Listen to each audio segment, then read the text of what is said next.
नमस्कार श्रोते हो, आपण ऐकताय स्नेहालयाचं लोकमाध्यम रेडिओ नगर 90.4 FM. आवाज तुमचा हक्काचा आवाज.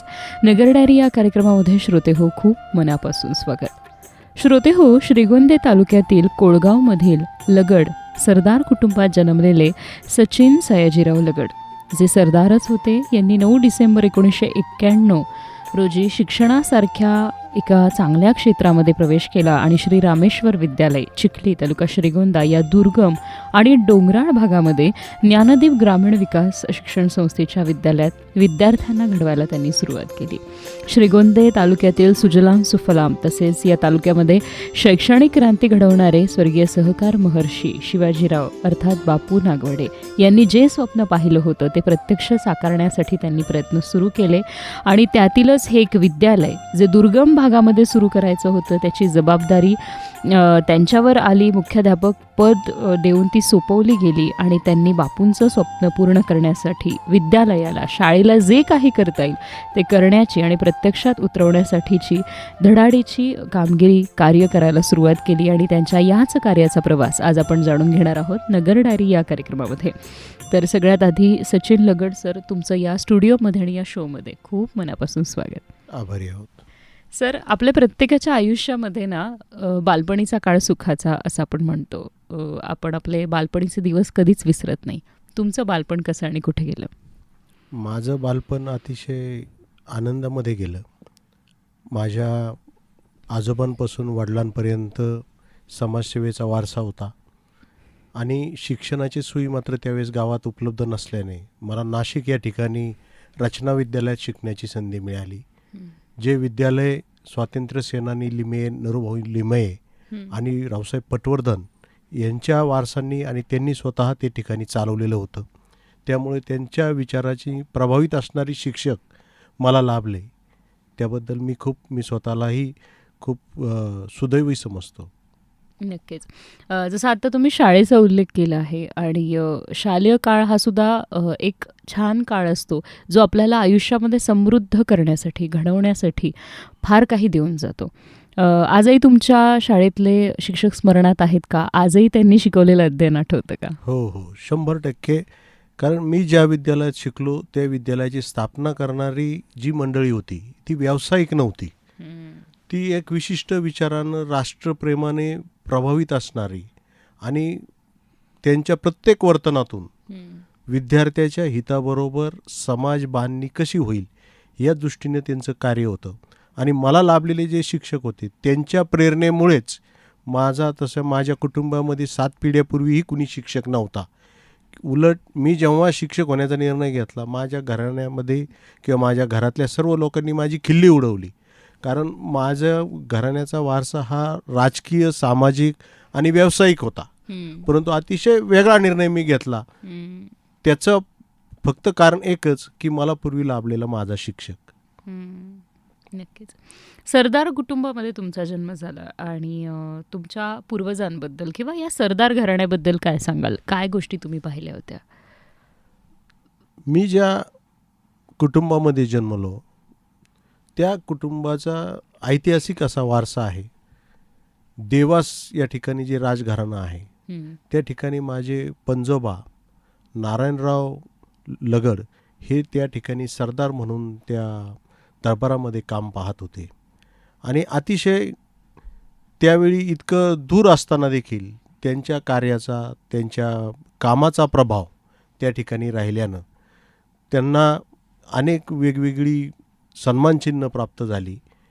नव्हे तर महाराजांच्या हस्ते त्या काळात मिळालेल्या आजही काही ढाली आहेत, तलवारी आहेत.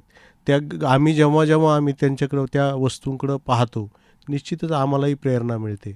आणि त्यांच्या कामाचा जो प्रभाव होता तो निव्वळ स्वतःपुरता न राहता समाजाच्या उपयोगी पडण्याचा त्यांचा जो वारसा आणि गुण होता तो माझ्या पिढ्यानपिढ्यापूर्वीच्या म्हणजे आजोबांमध्ये आला, नंतर वडिलांमध्ये आला.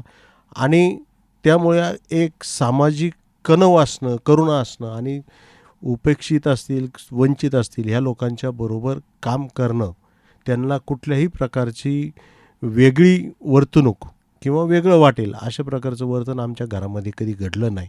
आणि म्हणूनच मला आजही तुम्हाला मॅडम मला सांगा वाटतं 72ला ज्यावेळी दुष्काळ होता त्यावेळी निम्मं गाव जगवण्याचं काम माझ्या आजोबांनी आणि माझी जी पणजी आजी होती ती जुन्या काळात मोठी शिकलेली होती, ती घोडेस्वारी करत होती, नेमबाज होती आणि तिला चांगल्यापैकी उत्तम प्रकारचं इंग्लिश बोलता येत होतं. अतिशय अशी सुशिक्षित असणारी माझी पणजी, तिचाही प्रभाव संपूर्ण कुटुंबावर असल्याकारणानं आणि त्यामुळे पहिल्यापासूनच कुठल्याही अंधश्रद्धा न पाळता श्रद्धा ठेवून काम करण्याची विचार आमच्या घरामध्ये आणि त्याचबरोबर माझ्या गावाच्या परिसरामध्ये सुद्धा ते लोकांना परिचित होतं, लोकांना प्रभावित असणारं होतं. आणि नुसतं विचारापुरतं न राहता ते कृतीतून वेळोवेळी माझ्या कुटुंबाने ते दाखवलेलं असल्यामुळे एक त्या विचाराचा चांगला एक वर्ग आमच्या गावाभोवती निश्चित तो तयार झाला. नक्कीच. दुर्गम भागामध्ये, डोंगराळ भागामध्ये जेव्हा तुम्ही काम करायचा निर्णय घेतला, सुरुवातीला घरातून विरोध होता, कारण तुम्ही सांगितलं की घरातलं वातावरण वेगळं होतं, थोडासा राजकीय पार्श्वभूमी असलेलं वातावरण होतं, पण तरीसुद्धा सुरुवातीचे खडतर दिवस असतील, कसे होते? मॅडम, खूप त्या काळातले दिवस अतिशय अवघड असे होते. आज काही नाही म्हटलं तरी कुठल्याही घरात जेवणाचा किंवा भुकेचा प्रश्न नाही आहे, परंतु त्या काळात सगळ्यात अगोदर महत्त्वाचा जो काही प्रश्न होता त्या कुटुंबाला 2 टाईम भाकरी कशी मिळेल, चूल कशी पेटेल, अशा प्रकारचा प्रश्न त्या ठिकाणी होता. आणि मी ज्या गावामध्ये मला काम करण्याची संधी दिली होती त्या चिखली गाव अतिशय दुर्गम डोंगराळ, 50% जास्त लोक चिखलीपासून जवळ असणाऱ्या खंडाळ्याच्या स्टोन क्रेशरवर रोजाने कामाला जात होती. ही मंडळी सकाळी 7 पासून संध्याकाळी 9-10 वाजेपर्यंत त्या क्रेशरवर काम करायची आणि त्यांचे मुलं माझे विद्यार्थी होते. परंतु जरी ते परिस्थितीने त्यांच्याजवळ काही नसेल, परंतु त्यांचं मन अतिशय मोठं होतं. आणि ह्या सर्व मंडळींनी, चिखलीकरांनी जे मला प्रेम दिलं ते प्रेम मला आजतागायत मी माझ्या घरामध्ये सुद्धा म्हणतो की माझ्या कदाचित जे निकटवर्तीय म्हणतो किंवा घरातले रक्तातले नातेवाईक म्हणतो त्यांच्याकडून सुद्धा मला मिळालं नाही, परंतु अतिशय खूप मोठं प्रेम मला ह्या मंडळीनं दिलं. आणि त्याचं कारण एकच होतं की ते जे कष्ट घेत होते मॅडम, त्या कष्टाला काहीतरी त्यांची जी पिढी होती त्याच्यापासून ती बाजूला जाऊन त्यांचं काहीतरी स्वप्न भविष्यात साकार होईल हा विश्वास त्यांनी आमच्यावर ठेवलेला होता. आणि तो विश्वास मिळवण्यासाठी मॅडम आम्हाला एकाएकी तो विश्वास मला मिळाला नाही. मी सुरुवातीला जेव्हा कामाला सुरुवात केली, माझ्या घराच्या इतर बॅकग्राऊंडमुळे लोकांना त्याच्यामध्ये राजकारण वाटत होतं. लोकांना तात्कालिक हा प्रभाव निर्माण करून काही निवडणुकीचं टॅक्टिक्स आहेत का अशा प्रकारची लोक त्यावेळेस टोमणे मारायचे. परंतु जेव्हा अगदी सामान्य कुटुंबातल्या मुलांशी, पालकांशी माझा व्यक्तिगत संपर्क सुरू झाला आणि त्या शिक्षणाच्या माध्यमातून, त्या काळात तर अगदी आम्ही देवळांमध्ये सुरुवातीला शाळा सुरू केली. कालांतराने तिथेलच सोपानराव पवार नावाच्या गृहस्थाला त्या शिक्षणाचं अडाणी असणारं गृहस्थ, परंतु शिक्षणानं विचारानं प्रभावित झाला. 3 एकर क्षेत्र मॅडम अगदी मोफत विद्यालयाला त्यांनी जागा रोडच्या कडेला उपलब्ध करून दिलं. तिथून पुढे सर्व लोकांचं आणि पालकांचं, विद्यार्थ्यांचं याच्यामध्ये श्रमदान करून अगदी जसे वडारी दगड फोडतात त्याप्रमाणे डोंगरात दगड फोडायचं कामसुद्धा माझ्याबरोबर माझे सहकारी शिक्षक, विद्यार्थी, पालक यांनी केलं.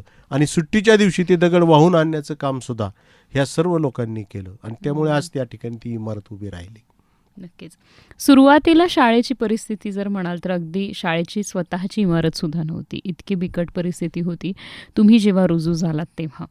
तर शाळेच्या विकासासाठी पहिलं पाऊल काय करायचं असं तेव्हा ठरवलं तुम्ही? सगळ्यात मॅडम असं आहे, प्रत्येकाला शाळा म्हटल्यानंतर भौतिक सुविधा निश्चितपणे आता आवश्यक आहेत, परंतु त्या काळात सगळ्यात अगोदर मला शाळेकरता विद्यार्थी मिळवणं हा मोठा प्रश्न होता.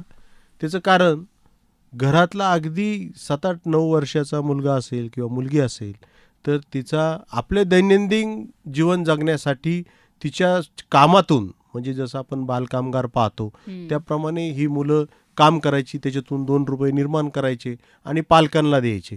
त्याच्यामुळं पालकांची पण फार अशी इच्छा नव्हती घाईघाईत की माझ्या रोजच्या मिळणाऱ्या इन्कममध्ये काही कमी व्हावं आणि पुढे काय होणार आहे याचं काही त्यांना अंदाज नव्हता. परंतु हळूहळू जेव्हा मला आठवतं त्यावेळी गिरीश कुलकर्णी जे आपले स्नेहालयाचे प्रमुख आहेत त्यांच्याशी माझा संपर्क आला होता. तेही माझ्या त्या काळात त्या शाखेत आलेले होते.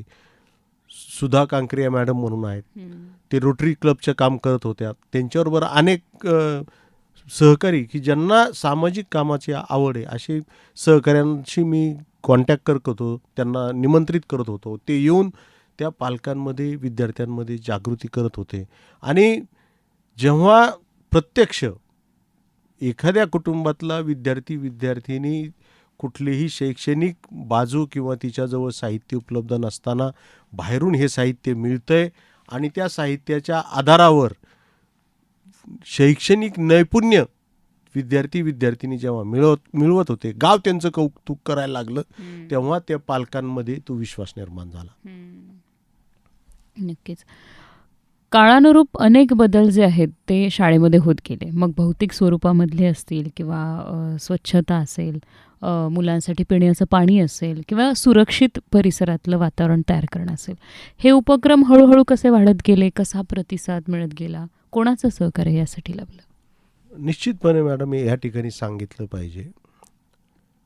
एक वेळ अशी आली होती की ज्यांचं नाव मी घेत नाही, परंतु त्यांनी आम्हाला त्यांच्या वडिलांचं नाव दिलं तर साधारण 1 कोटी रुपयाची इमारत आणि त्याच्यामध्ये संपूर्ण सुविधा असतील अशी वास्तू उभी करण्याचा शब्द दिला.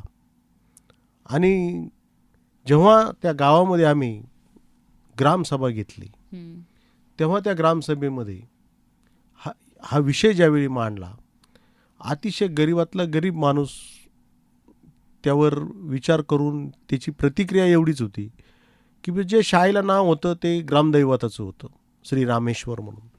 आणि मग आपल्याला ते नाव बदलून आपल्या श्रद्धेला कुठंतरी तडा जातोय हे गावकऱ्यांच्या लक्षात आल्यावर गावकऱ्यांनी त्या गोष्टीला विरोध केला. आणि म्हणजे स्वतःजवळ काही नसतानाही अतिशय अल्प उत्पन्न असणाऱ्या लोकांनी सुद्धा स्वतःचं काही ठिकाणी काम करून, काही ठिकाणी अक्षरशः म्हणजे जुनी झाडं काढायची, त्याचं सरपण विकायचं, काट्या काढायच्या, ते विकायच्या आणि त्याच्यातून पैसे उभे करायचे, अशा प्रकारचं काम करून त्या इमारतीसाठी मदत केलेली आहे.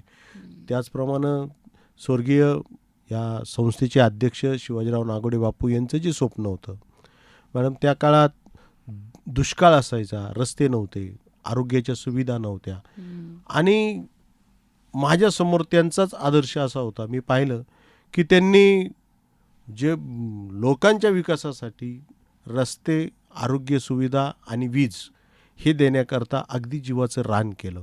आणि मी हे काम करत असताना मला समाजाचा जो विश्वास आहे, त्यांच्यावरचा जो विश्वास आहे, त्याचा मला मोठा फायदा झाला. कारण लोकांना त्या व्यक्ती ते अध्यक्ष आहेत आणि जेव्हा जेव्हा कामाला सुरुवात व्हायची ते आल्याबरोबर त्यांनी आवाहन केल्याबरोबर अनेक लोक पुढे येत होते आणि त्या इमारतीला मदत मिळत होती, शाळेला मदत मिळत होती. अनेक चांगल्या प्रकारचे उद्बोधन करणारी माणसंही मला त्या काळात मिळाली आणि त्याच्यामुळे माझ्याबरोबर अनेक लोकांच्या जीवनामध्ये निश्चितपणे फरक झालेला आहे.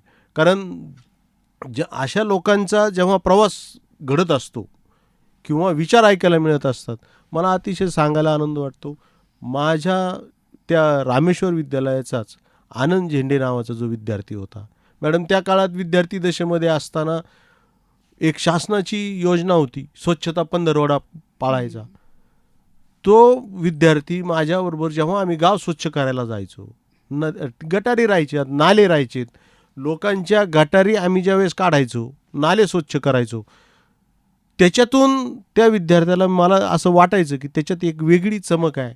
आणि मॅडम त्यांनी खरोखर त्याच्यामध्ये प्रत्येक वंचिताविषयी, शोषितांविषयी एक वेगळी करुणा आहे, प्रेम आहे. आणि त्या भावनेने बाबा आमटेंच्या विचारांवर श्रद्धा ठेवून त्यांनी ते काम सुरू केलं आणि विद्यार्थी दशेत सुद्धा खूप काम केलं, म्हणजे श्रमदानही भरपूर केलं आहे. आणि मला आजही ह्या गोष्टीचा अभिमान वाटतो की आपल्या शाळेमधून असे विद्यार्थी घडले. याच्यापेक्षा अनेक विद्यार्थिनी घडल्यात की जे आज मोठ्या पदावर आहेत, मोठ्या त्यांच्याकडे ब्रँडेड गाड्या आहेत, ते सगळे येतात, भेटतात. मोठमोठ्या अधिकारी पदावर असणारी माझे विद्यार्थी आहेत, ते जेव्हा येतात मॅडम त्यावेळेसही आमचा अभिमानाने ऊर भरून येतो. परंतु एक मला ज्यावेळेस आनंद वाटतो की ते गुरुजनांना विसरत नाहीत. एवढ्या मोठ्या पदावर एक विद्यार्थी माझा गोवा आणि महाराष्ट्र राज्याचा युनियन बँकेचा इन्स्पेक्टर आहे. संपूर्ण बँकेचं नियोजन त्याच्याकडं आहे. त्याच्याकडे अनेक प्रकारचे अंगरक्षक आहेत, त्याच्या मागे पुढे 10-5 गाड्या कॉन्वॉय आहे. पण तो जेव्हा आल्यानंतर जेव्हा तो आमच्या पायाला हात लावून दर्शन घेतो मॅडम, आम्हाला हे सगळं जगातलं बाकी काही लागत नाही. आम्हाला असं वाटतं की आपलं जीवन कृतार्थ आहे. आणि ह्या दृष्टीनं मी माझ्या शिक्षकाच्या भूमिकेतून मला निश्चितपणे शिक्षकी पेशाचाही अभिमान वाटतो. नक्कीच. या सगळ्या ग्रामीण विद्यार्थ्यांमध्ये सुरुवातीच्या काळामध्ये आणि नंतर सुद्धा आत्मविश्वास वाढवण्यासाठी काय प्रयत्न केले? मॅडम, फार अतिशय खूप चांगला प्रश्न आपण विचारला आहे. कारण विद्यार्थ्यांच्या मध्ये खूप मोठा न्यूनगंड होता. कारण माझे जे सहकारी होते त्या सहकाऱ्यांना वेळ प्रसंगी मॅडम इस्त्रीचे कपडे घालू नका असं मला सांगायला लागायचं. त्याचं कारण असं होतं की जर स्टाफ छान याच्यामध्ये जर असेल आणि माझा येणारा विद्यार्थिनीच्या अंगावर तर फाटलेले कपडे आहेत, पूर्ण कपडेही त्यांच्या अंगावर नाहीत. दुपारी आमच्या डब्यामध्ये जेवणारे ते विद्यार्थी होते. ते विद्यार्थ्यांची आणि आमच्यामधलं अंतर कमी होण्याकरता आम्ही ह्या गोष्टी केल्या, जेणेकरून त्या विद्यार्थ्यांचा न्यूनगंड कमी होण्यासाठी प्रयत्न केला. आणि सगळ्यात महत्त्वाचं मॅडम मला या ठिकाणी आवर्जून सांगावंसं वाटतं की ग्रामीण भागामध्ये आजही बालविवाहांना खूप मोठा, जरी कागदोपत्री तो दिसत नसला तरी तो चालू आहे. याच्यातून आम्ही काही विवाह थांबवण्याचा प्रयत्न केला आणि त्याच्यात 100% त्याच्यातल्या काही मुली आज टॉपर आहेत, आयुष्यमान चांगलं जगतायत, याचाही मला निश्चित अभिमान आहे. नक्कीच. जसं आता तुम्ही सांगितलं की आजही कागदोपत्री दिसत नसलं तरी सुद्धा ग्रामीण भागामध्ये आजही मुलींचं लवकर लग्न लावून दिलं जातं. त्यामागे काही आमिष असतात. मुलींची जबाबदारी सोपी नाही म्हणून पालक मुलींचं लवकर लग्न लावून देतात, शालेय वयातच लावून देतात, किंवा त्याही मागे काही आमिष असतं की आता पोसायचं कसं, किंवा आता पुढचा खर्च आपल्याला होणार नाही, या उद्देशानं सुद्धा तिचं लग्न लावून दिलं जातं. बऱ्याच वेळा तिची इच्छासुद्धा नसते. हे एक चांगलं प्रभावी माध्यम आहे ज्या माध्यमात तुम्ही आज आलात. या माध्यमातून काय सांगाल तुम्ही या परिस्थितीबद्दल? मॅडम, अतिशय विदारक अशी ही परिस्थिती आहे. कारण निश्चितपणे आजही मी माझ्या काही विद्यार्थिनींचं जे आयुष्य पाहतो, त्यांना बालवैधव्य प्राप्त झालं, त्यांच्या जवळ एखादी मुलगी आहे आणि ह्या प्रसंगामध्ये माझा स्टाफ त्या मुलीच्या मागे उभा राहिला, तिला डी.एड करून दिलं. डी.एड झाल्यानंतर ती आज जिल्हा परिषदच्या शिक्षण विभागामध्ये शिक्षिका म्हणून काम करते आणि मॅडम तिची मुलगी डॉक्टर झालेली आहे. ही सुद्धा अतिशय आम्हाला गावाला आणि आम्हाला सर्वांना अतिशय समाधानाची गोष्ट आहे. परंतु आम्हाला वारंवार असं वाटत आलं की तिचं खूप मोठं आयुष्य, आपल्या अनेक रूढी परंपरा कल्पना ह्या सगळ्या गोष्टी आहेत, पण तिनं तिचं आयुष्य अक्षरशः एका मुलीकरता खूप जे आपण म्हणतो ना पूर्ण आयुष्य जाळणे, त्या वाक्प्रचार खरोखर अतिशय गरीब कुटुंबातली ती मुलगी होती. शाळेमध्ये पहिली येणारी विद्यार्थी, सर्वांची लाडकी विद्यार्थिनी. पण जेव्हा अशी घटना घडली तेव्हा पण तिनंही त्यातून सावरून जे यश मिळवलं, तेव्हा मॅडम निश्चितपणे जर शिक्षणाच्या माध्यमातून हा आत्मविश्वास आमच्या विद्यार्थिनींना मिळाला तर एका विद्यार्थिनीबरोबर अनेक कुटुंब उभे राहतील, नवे संस्कारित होऊन चांगल्या प्रकारचं सामाजिक स्वास्थ्यसुद्धा राखलं जाईल, याच्याबद्दल मला कुठलीच चिंता वाटत नाही. नक्कीच. शाळा म्हटलं की अभ्यास आले आणि त्याचबरोबर इतर ॲक्टिव्हिटीजसुद्धा आल्या. अगदी क्रीडा असेल, कला असेल, सांस्कृतिक क्षेत्र असेल, यासाठी शाळेमध्ये कसे प्रयत्न केले? या सगळ्या कलागुणांना वाव देण्यासाठी कसं व्यासपीठ उपलब्ध करून दिलं? निश्चितपणे आपल्याला मॅडम मला सांगायला आनंद वाटेल, 92-93 साली आपल्या देशाचे क्रीडा विभागाचे एक सचिव आहुजा नावाचे, ते चालले होते शिर्डीला साईबाबांच्या दर्शनाला. त्यांच्या गाडीचा घोटाळा झालेला आणि ते आमच्या रस्त्याला गाडी थांबलेली होती आणि आम्ही पण मोटरसायकलवरून त्याच रस्त्याने शाळेला निघालेलो. परंतु एक कुटुंब थांबलेलं होतं. त्यांनी हात केला, आम्ही थांबलो. त्यांच्या कुटुंबामध्ये लहान मुलं होती, स्त्रिया होत्या.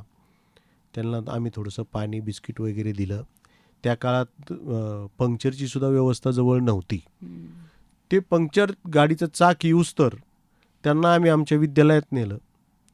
मॅडम, त्या काळात एका कागदाच्या प्रस्तावावर त्या गृहस्थाने 2 लाख रुपयाचं क्रीडा साहित्य श्रीरामेश्वर विद्यालय चिखलीला मिळालं.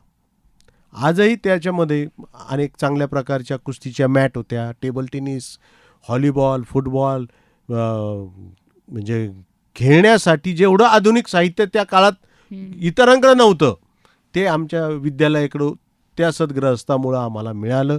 आणि ते मिळाल्यानंतर विद्यार्थ्यांना साहजिकच आहे की ते खेळाचं साहित्य मिळाल्यामुळे सुद्धा विद्यार्थ्यांची शाळेमध्ये येण्याची आवड वाढली. नक्कीच. या सगळ्यासाठी टीमवर्क फार महत्त्वाचं असतं. म्हणजे कुठलंही काम, एक शाळा सांभाळायचं काम केवळ फक्त मुख्याध्यापकांची जबाबदारी नसते, तर संपूर्ण टीमची जबाबदारी असते. कुठलंही चांगलं काम करण्यासाठी अनेक हातभार लागतात. जसं अनेकांनी एक शालेय मदत म्हणा किंवा शालेय कुठल्याही कामामध्ये आपला सहभाग म्हणा, थोडासा खारीचा वाटा म्हणून अनेकांनी सहकार्य केलं. पण शाळेबद्दल, शाळेच्या टीमबद्दल काय सांगाल? ह्या बाबतीत मी स्वतःला खूप भाग्यवान समजतो. माझ्याबरोबर जी टीम आली, मला जी टीम मिळाली, ती माझे सहकारी म्हणून तर होतेच, परंतु एकामेकाच्या त्या काळात कोणालाही पगार नव्हते, विना पगारी, आणि घरून डबे आणायचे. आणि येणारी टीममधले सुद्धा फार उच्च घराण्यातली लोक नव्हती, त्यांनाही खूप अडचणी होत्या. त्यामुळे ज्या ठिकाणी आपण काम करतोय त्या विद्यार्थ्यांची अवस्था ह्या माझ्या टीमच्या चांगल्यापैकी त्यांना समजली. ह्या टीमनं अतिशय विद्यार्थ्यांवर, मॅडम आश्चर्य वाटेल तुम्हाला, रात्री 1-1, 1:30 वाजेपर्यंत आमची अभ्यासिका चालायची.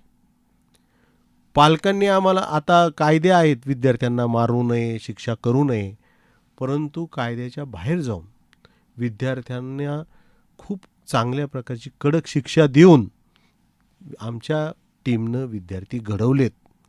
नुसते घडवले नाही, रात्री स्वतः अभ्यासिकेला तिथं थांबायचं, व्यक्तिशः अभ्यास घ्यायचा, पहाटे पुन्हा विद्यार्थ्यांना उठवायचं, मुलांना रनिंग करायला लावायची, अभ्यासाला बसवायचं, पाठांतर करायला लावायचं.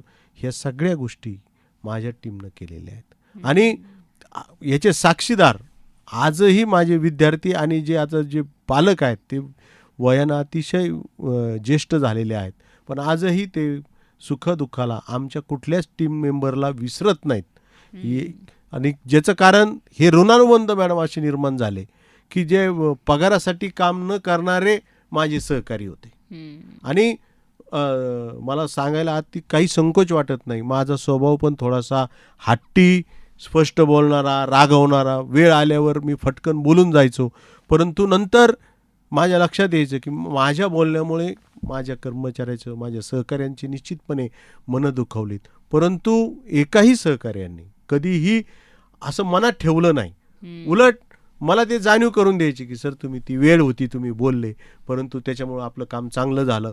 आम्ही पुन्हा सगळी, आणि मॅडम एकही दिवस असा आमचा गेला नाही, आम्ही सगळे एकत्रितरित्या डबे खायचो. विद्यार्थीसुद्धा आमच्याबरोबर भोवती राहायचे. कोणाची भाजी असेल, भाकरी असेल, चपाती असेल, 1-1 घास प्रत्येक विद्यार्थ्याचाही आम्हाला मिळायचा, आमचाही विद्यार्थ्याला मिळायचा.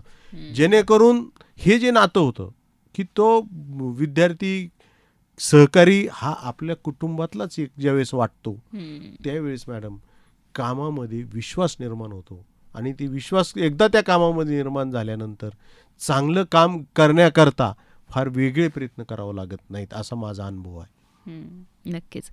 या सगळ्यामध्ये पालकांचा सहभाग सुद्धा खूप महत्त्वाचा आहे किंवा त्यांचं सहकार्य सुद्धा खूप महत्त्वाचं आहे. त्यामुळेच अनेक विद्यार्थी घडले, राहिले.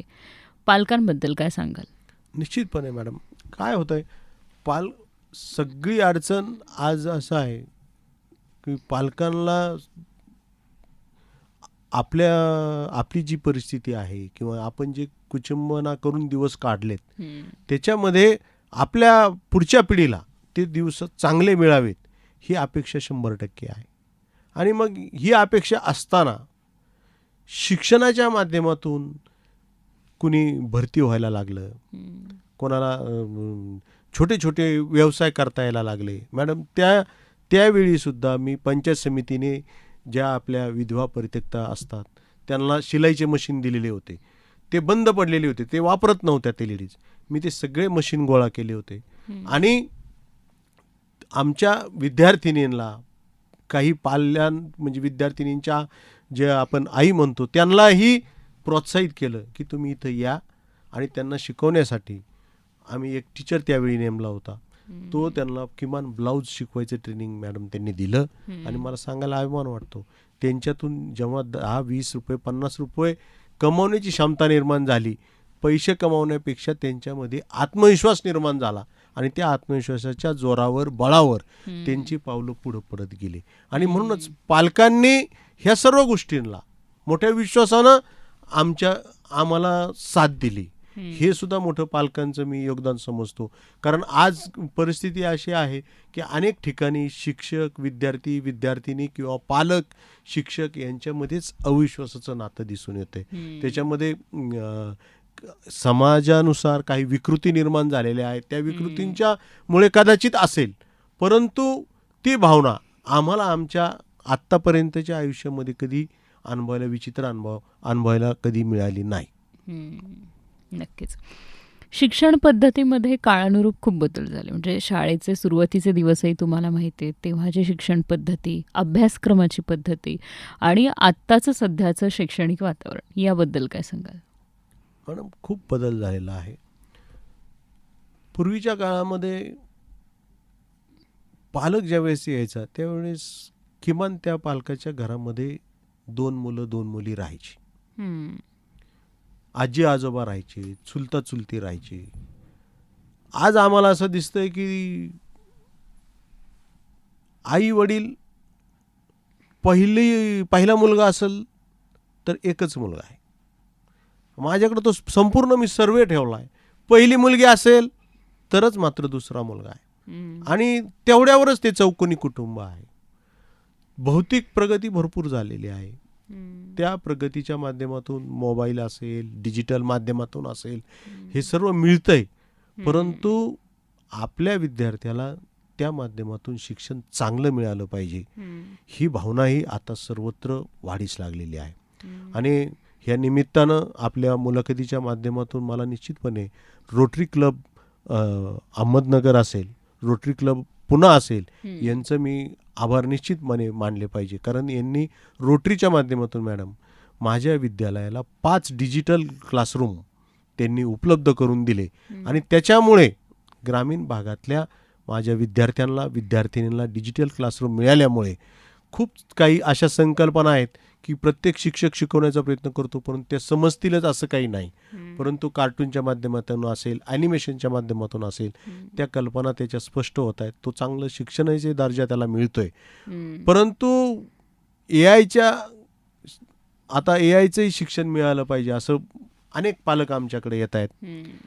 आमच्याही संस्थेनं सोनिया गांधी पॉलिटेक्निक आहे, इंदिरा गांधी पॉलिटेक्निक आहे, ह्या 2 पॉलिटेक्निकच्या माध्यमातून दर शनिवारी मॅडम प्रत्येक विद्यालयामध्ये आमचे प्राध्यापक जातात. एआयचं ट्रेनिंग अगदी 5वी ते 10वीपर्यंत घड्याळी 2 तास. आता जी शासनाची आनंदी शनिवार ही एक संकल्पना आलेली आहे की त्या दिवशी अभ्यासाव्यतिरिक्त काही ज्ञान आपल्या विद्यार्थ्यांना दिलं पाहिजे. त्या दृष्टिकोनातून आमचे जे राजेंद्रदादा नागवडे संस्थेचे अध्यक्ष आहेत, सचिव आहेत, त्यांनी त्यांच्या संकल्पनेतून हे एआयचं शिक्षणसुद्धा आपण विद्यार्थिनींना दिल्यामुळे पालकांच्यामध्येही एक विश्वास निर्माण झालेला आहे की आपले विद्यार्थी नाही तर मॅडम अलीकडं अनेक पालक परिस्थिती नसतानाही पुण्याला शिकायला पाठवायची, शहरात शिकायला पाठवायची ही प्रवृत्ती वाढत चाललेली आहे. आणि विद्यार्थिनी लवकरच आपल्या आईवडिलांपासून तुटत आहेत, गावापासून तुटत आहेत. आणि मग त्यांची पण नाळ एकदा तुटली की अनेक प्रश्नसुद्धा पुढे निर्माण झालेला पाहायला मिळत आहेत. नक्कीच. एक मुख्याध्यापक म्हणून सुरुवातीचा काळ आणि आत्ताचा काळ जरी बघितला तरी एक मुख्याध्यापकांसमोर काय चॅलेंजेस समोर आहेत आज? कुठलं मोठं आव्हान समोर आहे? मॅडम, खूप मोठं आव्हान मुख्याध्यापक म्हणून काम करणाऱ्या आज अनेक मुख्याध्यापकांपुढे आहेत. ज्या गोष्टीची आपण कुणीही चर्चा करत नाही त्या गोष्टींना सगळ्यात जास्त त्या अडचणींना सामोरं मुख्याध्यापकांना जावं लागतंय.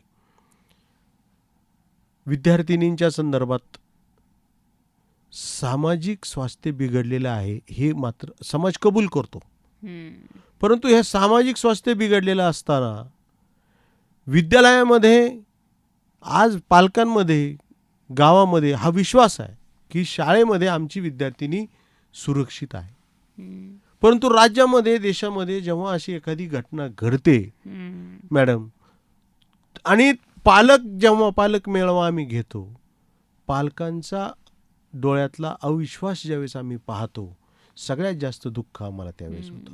आणि आजही आम्हाला असं दिसतंय की अनेक काही विकृत प्रवृत्ती आहेत की ज्या सामाजिक म्हणजे मोठेपणा मिरवण्याचं साधनच शैक्षणिक संस्था शाळा या ठिकाणी समजतात. वेगवेगळ्या माध्यमातून त्या शाळांना त्रास देणं, वेगळी माहिती मागवणं, जेणेकरून ते कुणीतरी मोठं पुढारपणच करण्याची वेगळ्या पद्धतीची जागासुद्धा शाळांमध्ये निर्माण होते. ही सुद्धा मुख्याध्यापकांना अतिशय अडचणीची गोष्ट आहे.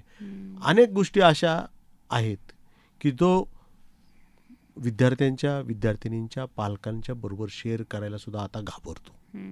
आणि माझ्या दृष्टीनं हाच सगळ्यात मोठा धोका आहे की आमच्या मुख्याध्यापकाला जर पालकांशी बोलताना संकोच वाटणार असेल किंवा भीती वाटणार असेल आणि जर तो सत्य सांगणार नसेल तर अनेक वेगळ्या गोष्टी, अनेक विचित्र गोष्टी ह्या भागात घडतील. त्याच्याकरता शासनानं आपल्याला सांगितलं की प्रत्येक ठिकाणी आता आपल्याला समुपदेशक दिलेले आहेत.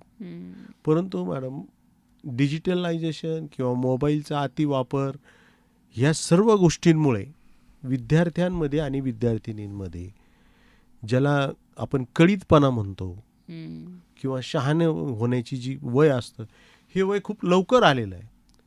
याची जाणीव कदाचित पालकांना होत नाही. आणि हे जेव्हा आपण पालकांना सांगण्याचा प्रयत्न करतो तेव्हा पालकही आता ती बाकीच्या सगळ्या गोष्टी तो मान्य करतो.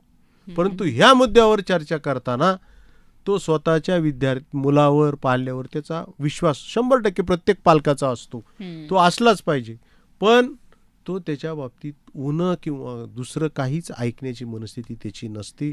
आपल्या माध्यमातून माझी उलट विनंती आहे की ही जागृती पालकांमध्ये होणं गरजेचे आहे की डोळसपणे आपल्या पण मुलाकडे आणि मुलीकडे आपण पाहिलं पाहिजे. त्याला आता एवढा लाड वाढलेला आहे, प्रत्येकाला एकच असते आणि तो बिनधास्तपणे शिक्षकाला येऊन सांगतो त्याला काही तुम्ही जास्त त्रास देऊ नका, त्याला त्याच्यापुरतं भरपूर आहे. याचा परिणाम अनेक पातळ्यांवर होतोय. म्हणजे नुसतं शिक्षकांवर होत नाही तर विद्यार्थ्याच्या सर्वांगीण व्यक्तिमत्वाच्या विकासावर सुद्धा तो परिणाम होतोय. आणि भविष्यामध्ये त्याला ह्या गोष्टीचा निश्चितपणे तोटा होईल असं मला वाटतं. नक्कीच नक्कीच. शाळा म्हटली की विद्यार्थी आले, पालक आले, टीम आली आणि एक कुठेतरी ऋणानुबंध तयार होत असतो जेव्हा आपण काम करत असतो. असा एखादा प्रसंग की आजही तुमच्यासाठी तो खूप महत्त्वाचा आहे शाळेच्या दृष्टीनं, तुमच्या दृष्टीनं, जो तुम्हाला आजही खूप इमोशनल करून जातो, असा कुठला प्रसंग आहे? मॅडम असे बरेच प्रसंग आले, परंतु एक प्रसंग निश्चितपणे तुम्हाला सांगितला पाहिजे की स्वातंत्र्य मिळवण्यासाठी अनेकांनी त्या काळात स्वातंत्र्य योद्ध्याची भूमिका बजावली. देश स्वतंत्र झाल्यानंतर ह्या लोकांनी लोकांसाठी, म्हणजे ज्यांनी स्वातंत्र्य सेनानी आपण म्हणतो, यांच्यासाठी शासनाने त्यांना काही मानधन सुरू केलं, सुविधा दिल्या. माझ्या परिसरातला एक अवलिया असा होता ज्यांचं नाव आजही माझ्या त्या परिसरामध्ये मोठ्या श्रद्धेने घेतलं जातं. आनंद आश्रम स्वामी महाराज म्हणून त्यांच्याकडे पाहिलं. ते कुठलीही बोवाबाजी करत नव्हते, परंतु ते स्वातंत्र्य सेनानी होते. सरकारने दिलेल्या ह्या सर्व सुविधा त्यांनी नाकारल्या होत्या आणि सगळ्यात जास्त काम लोकांमध्ये लोकजागृती जी म्हणतो, खऱ्या अर्थानं ती लोकजागृती करण्याचं काम त्या काळापासून आनंद आश्रम स्वामी महाराजांनी केलं. चिखलीलाही ते विद्यालय बंद करावं असंही एक वेळ माझ्यावर आली आणि जेव्हा ती वेळ आम्ही सर्व स्टाफ त्यांच्याकडे जाऊन आम्ही काही बोलायच्या आतच त्यांनी सांगितलं की काही हरकत नाही, मी तिथं येणार आहे आणि आपलं विद्यालय चांगलं चालेल. लोक एकच भेट दिली मॅडम आणि त्याच्यानंतर त्या परिसराला त्यांच्याविषयी असणारी श्रद्धा असेल, विश्वास असेल, याच्यामुळे ते विद्यालय चांगल्यापैकी उभं राहिलं. हे मी कधीच विसरू शकणार नाही. नक्कीच. आज तुम्ही सर स्नेहालयाच्या रेडिओनगर केंद्रात आला आहात आणि या माध्यमातून अनेक श्रोत्यांपर्यंत, अनेक लोकांपर्यंत पोहोचताय. कसं वाटतंय? मला खूप आनंद वाटतोय मॅडम. डॉक्टर गिरीश कुलकर्णी यांचा माझा फार जुना ऋणानुबंध निर्माण होता. गळ्यामध्ये शबनम टाकून हा ग्रहस्थ किरकोळ मदत घेण्याकरता चालत येत होता. माझी शाळा स्टँडपासून 6 किलोमीटर 7 किलोमीटर अंतरावर होती आणि मी आजही माझ्या डोळ्यापुढे ती शबनम घेऊन, आणि कुठलाही काहीही मनामध्ये किंतु कमीपणा नाही. सर कुठलं काय मिळतं आहे आपल्याला, एवढं धान्य मिळतं आहे, एवढे जुने कपडे मिळत आहेत, कोणाचे जुन्या ज्या वापरलेल्या वस्तू आहेत त्यासुद्धा आपल्याला चालत आहेत. आम्ही ते गोळा करून द्यायचो आणि त्या सरांच्या माध्यमातून जेव्हा आनंद झेंडेसारखाही विद्यार्थी आज त्या ठिकाणी काम करतोय मॅडम, हे करत असताना एक मला ह्या ठिकाणी आवर्जून सांगितलं पाहिजे की ह्या स्नेहालयामुळे वर्षश्राद्धाचा कार्यक्रम असेल, वाढदिवसाचा कार्यक्रम असेल, हा स्नेहालयाला मदत देऊनच केला जातो.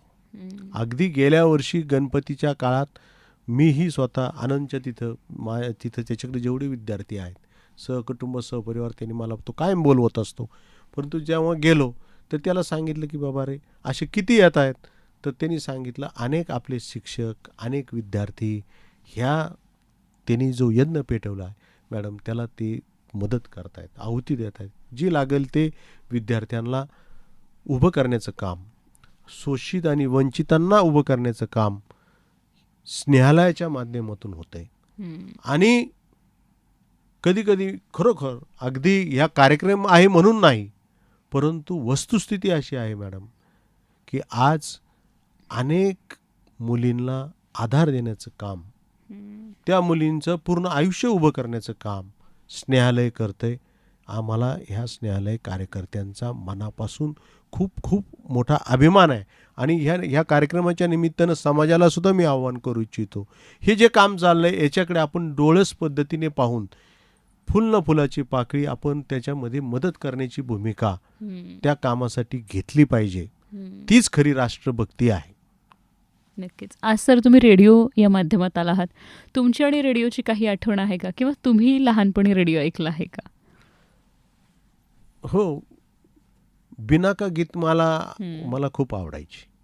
दर बुधवारी 8 वाजता किंवा 8:30 वाजता ती बिनाका गीतमाला लागायची आणि त्याच रेडिओच्या माध्यमातून अनेक चांगल्या प्रकारची गीतं, अनेक चांगल्या प्रकारची गोष्ट, विशेषतः त्या काळात ग. माडगुळकर यांनी गायलेलं गीत रामायण यांचा खूप मोठा प्रभाव आमच्यावर किंवा माझ्यावर राहिला. आणि ती एक आवड, रेडिओच्या खूप मोठी एक उत्सुकता, मला तर लहानपणापासूनच हे रेकॉर्डिंग तुमचं हे पाहणं ही खूप वेगळी उत्सुकता होती. आणि जेव्हा आनंदनी काल मला सांगितल्यानंतर मी त्याला म्हटलं, बाबा तुमचे कुणी इंटरव्ह्यू घेताना मी पाहण्याची माझी इच्छा आहे, पण मी इंटरव्ह्यू देऊ शकेल असं मला वाटत नाही. त्याचं कारण मॅडम आम्ही अतिशय सर्वसामान्य कुटुंबातून किंवा राहणारी माणसं आहोत.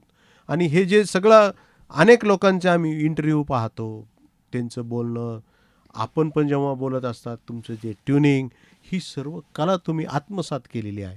तुमच्या बोलण्यावरती लोक आकृष्ट होतात. ही खूप मोठं, म्हणजे मी म्हणतो ही खूप मोठी संपत्ती आहे. इतकं सोपं नाही आहे की लोकांना आकृष्ट करायचं.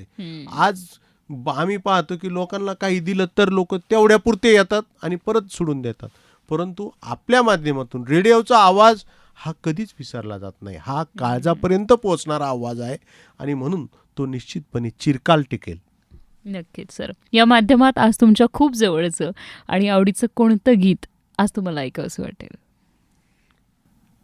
गीताचा जर विचार केला तर मी तुम्हाला सुरुवातीलाच सांगितलं की मला रामायण ऐकायला खूप आवडतं. आणि गदी माडगुळकरांचं जे आहे गीत रामायण, लव अंकुश गाते, हे मला ऐकायला आवडेल. नक्कीच सर. या माध्यमातून आज तुमच्या खूप जवळचं आणि आवडीचं जे नेहमी तुम्हाला ऐकावंसं वाटतं ते गाणं मी नक्कीच प्ले करेन. आणि आज सर वेळात वेळ काढून तुम्ही स्नेहालयाच्या रेडिओनगर केंद्रात आलात. या माध्यमातून अनेक लोकांपर्यंत पोहोचलात. एक चांगला विचार जो आहे तो अनेकांपर्यंत पोहोचलात. त्याबद्दल तुमचे खूप मनापासून आभार सर. धन्यवाद. आपणही एका ग्रामीण भागातल्या छोट्याशा गावामध्ये काम करणाऱ्या एका छोट्या माणसाला आपण इथं बोलवून संधी दिली. निश्चितपणे मॅडम आम्ही ग्रामीण भागातली माणसं आहोत. जेव्हा नांगरणी केल्यानंतर पूर्वीच्या काळात बैल गोठ्यात बांधली जायची. नांगरट केल्यानंतर ते कष्टाचं काम राहायचं. मला आठवतं त्या काळातही बैल बांधल्यानंतर नांगरून आल्यानंतर बैल बांधली आणि त्यांच्यापुढे खायला टाकली तर ती लगेच खायला सुरुवात करत नाही. मालक जेव्हा पाठीवर थाप मारेल तेव्हा ते समाधानानं मालकाकडे पाहायचे आणि काम त्यांच्या खायला सुरुवात करायची. तसं आज आपल्या कार्यक्रमाच्या माध्यमातून मला जरी संधी मिळाली असली तरी मला व्यक्तिशः या निमित्तानं असं वाटतंय की माझ्यासारखे काम करणारे अनेक खूप मोठं काम करणारे व्यक्तिमत्व इथं आहेत. निश्चितपणे ही संधीसुद्धा, अशा प्रकारची संधी त्यांना मिळावी आणि त्यांनी केलेलं कामसुद्धा समाजाबरोबर यावं.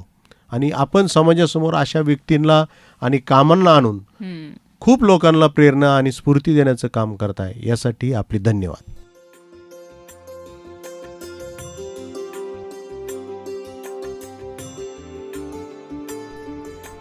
श्रोते हो, आजच्या नगर डायरी या कार्यक्रमामध्ये आपल्यासोबत होते श्रीगोंदे तालुक्यातील कोळगावमधील लगड सरदार कुटुंबात जन्मलेले सचिन सयाजीराव लगड. आज आपण एक प्रयोगशील मुख्याध्यापक म्हणून त्यांची मुलाखत स्नेहालयाच्या रेडिओनगर केंद्रावर नगर डायरी या कार्यक्रमामध्ये घेतली. श्रोते हो, आजच्या नगर डायरी या कार्यक्रमाची वेळ इथेच संपली आहे. पुन्हा भेटणार आहोत आपण उद्या याच वेळी. ऐकत रहा रेडिओनगर 90.4 FM आवाज तुमचा.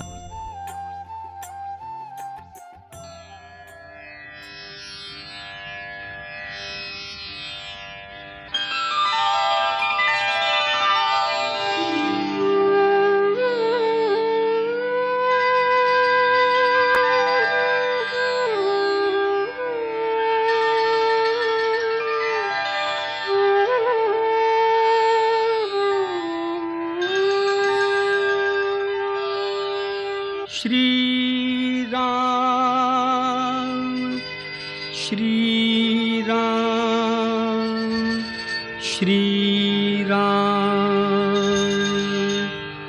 श्री राम श्री राम श्री राम स्वये श्री राम प्रभु ऐकती स्वये श्री राम प्रभु ऐकती कुशलव रामायण गाती स्वये श्री राम प्रभु ऐकती स्वये श्री राम प्रभु ऐकती कुशलव रामायण गाती कुशलव रामायण गाती.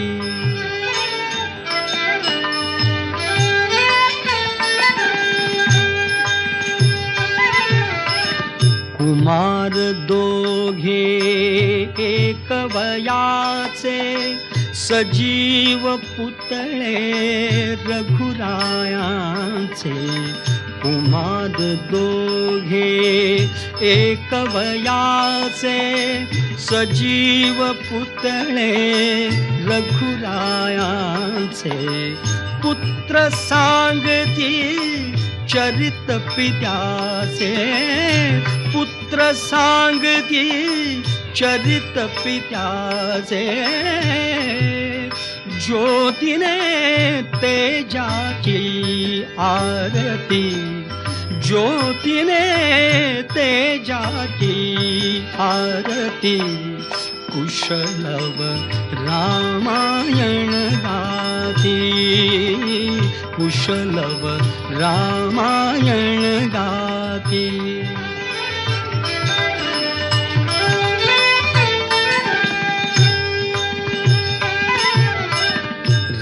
राजसमुद्रा वेशमुनींचे, गंधर्वचते तपोवनीचे. राजसमुद्रा वेशमुनींचे, गंधर्वचते तपोवनीचे. वाल्मिकीच्या भावमनीचे, वाल्मिकीच्या भावमनीचे. मानवी रूपे आकारती, मानवी रूपे आकारती.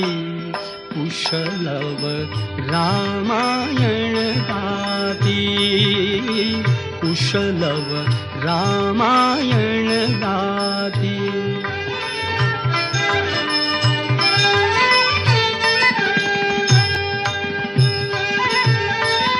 ते प्रतिभेच्या आम्रवनातील, वसंत वैभव गाते कोकिल.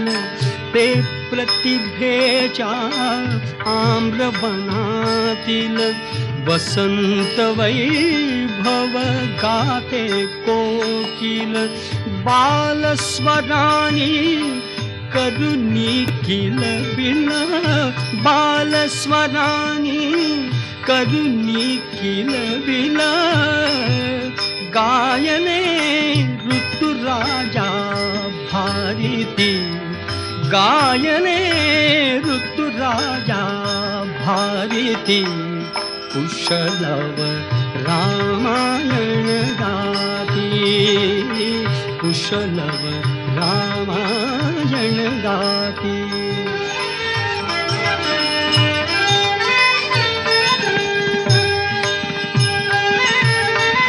फुला परीते ओठ उमलती, सुगंध से स्वर भुवनी झुलती.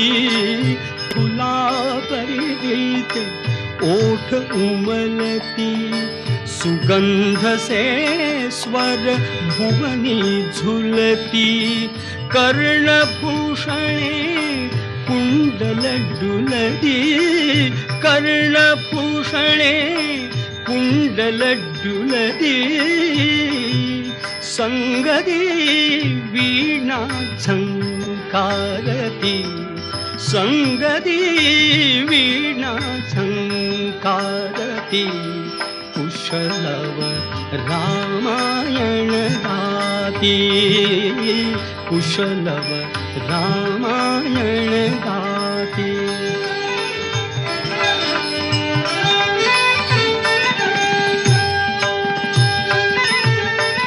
सात स्वरांच्या स्वर्गामधुनी,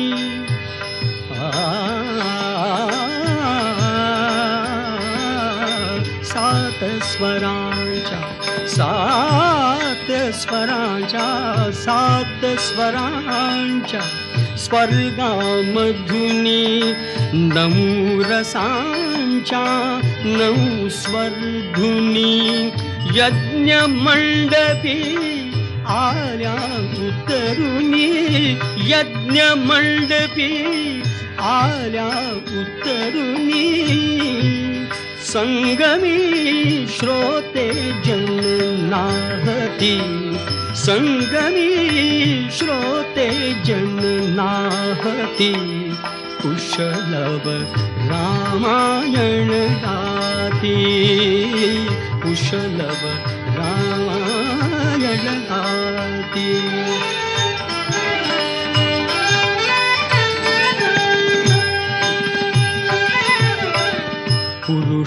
पुरुषार्थाची चारी चौकट त्यात पाहता निज जीवन पट पुरुषार्थाची चारी चौकट त्यात पाहता निज जीवन पट प्रत्यक्षाहून प्रतिमा उत्कट प्रत्यक्षाहून प्रतिमा उत्कट प्रभुजे लोचन पाणावती प्रभुजे लोचन पाणावती कुशलव रामायण गाती कुशलव रामायण गाती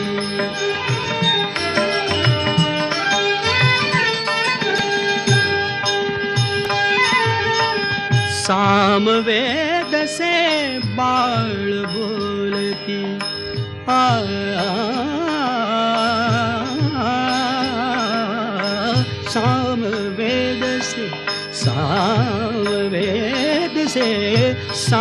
सामवेद से बाळ बोलती सर्गामागुण सर्ग चालती सचिव मुनिजन स्त्रिया डोलती सचिव मुनिजन स्त्रिया डोलती आसवे गाली ओघळती आसवे गाली ओघळती कुशलव रामायण गाती कुशलव रामायण गाती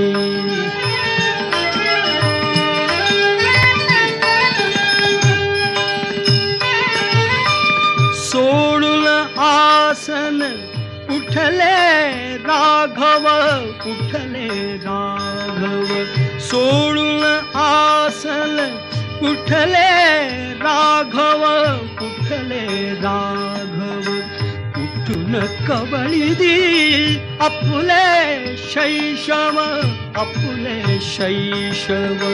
पुत्र भेटीचा घडे महोत्सव पुत्र भेटीचा घडे महोत्सव परिदो उभयानच माहिती परिदो उभयानच माहिती कुशलव रामायण गाती कुशलव रामायण गाती स्वये श्रीराम प्रभु ऐकती स्वये श्रीराम प्रभु ऐकती कुशलव रामायण गाती कुशलव रामायण